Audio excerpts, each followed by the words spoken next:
اعوذ باللہ من الشیطان الرجیم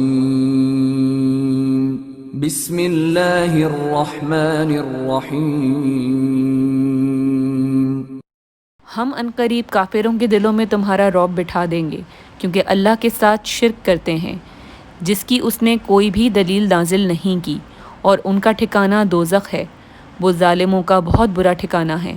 اور اللہ نے اپنا وعدہ سچا کر دیا، یعنی اس وقت جب کہ تم کافروں کو اس کے حکم سے قتل کر رہے تھے، یہاں تک کہ جو تم چاہتے تھے اللہ نے تم کو دکھا دیا۔ اس کے بعد تم نے ہمت ہار دی اور حکم پیغمبر میں جھگڑا کرنے لگے اور اس کی نافرمانی کی۔ بعض تو تم میں سے دنیا کے طلبگار تھے اور بعض آخرت کے طالب۔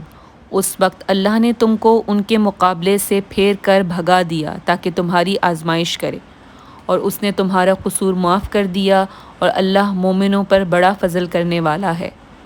وہ وقت بھی یاد کرنے کے لائق ہے جب تم لوگ دور بھاگے جاتے تھے اور کسی کو پیچھے پھر کر نہیں دیکھتے تھے، اور رسول اللہ تم کو تمہارے پیچھے کھڑے بلا رہے تھے، تو اللہ نے تم کو غم پر غم پہنچایا تاکہ جو چیز تمہارے ہاتھ سے جاتی رہی یا جو مصیبت تم پر واقع ہوئی اس سے تم اداس نہ ہو، اور اللہ تمہارے سب اعمال سے خبردار ہے۔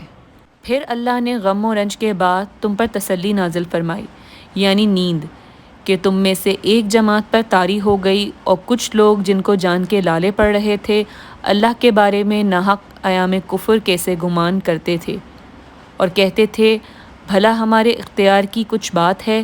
تم کہہ دو کہ بے شک سب باتیں اللہ ہی کے اختیار میں ہیں۔ یہ لوگ بہت سی باتیں دلوں میں مخفی رکھتے ہیں جو تم پر ظاہر نہیں کرتے تھے۔ کہتے تھے کہ ہمارے بس کی بات ہوتی تو ہم یہاں قتل ہی نہ کیے جاتے۔ کہہ دو کہ اگر تم اپنے گھروں میں بھی ہوتے تو جن کی تقدیر میں مارا جانا لکھا تھا وہ اپنی اپنی قتل گاہوں کی طرف ضرور نکل آتے۔ اس سے غرض یہ تھی کہ اللہ تمہارے سینوں کی باتوں کو آزمائے، اور جو کچھ تمہارے دلوں میں ہے اس کو خالص اور صاف کر دے، اور اللہ دلوں کی باتوں سے خوب واقف ہے۔ جو لوگ تم میں سے احد کے دن جبکہ مومنوں اور کافروں کی دو جماعتیں ایک دوسرے سے گتھ گئیں، جنگ سے بھاگ گئے، تو ان کے بعض اعفال کے سبب شیطان نے ان کو پھسلا دیا، مگر اللہ نے ان کا قصور معاف کر دیا۔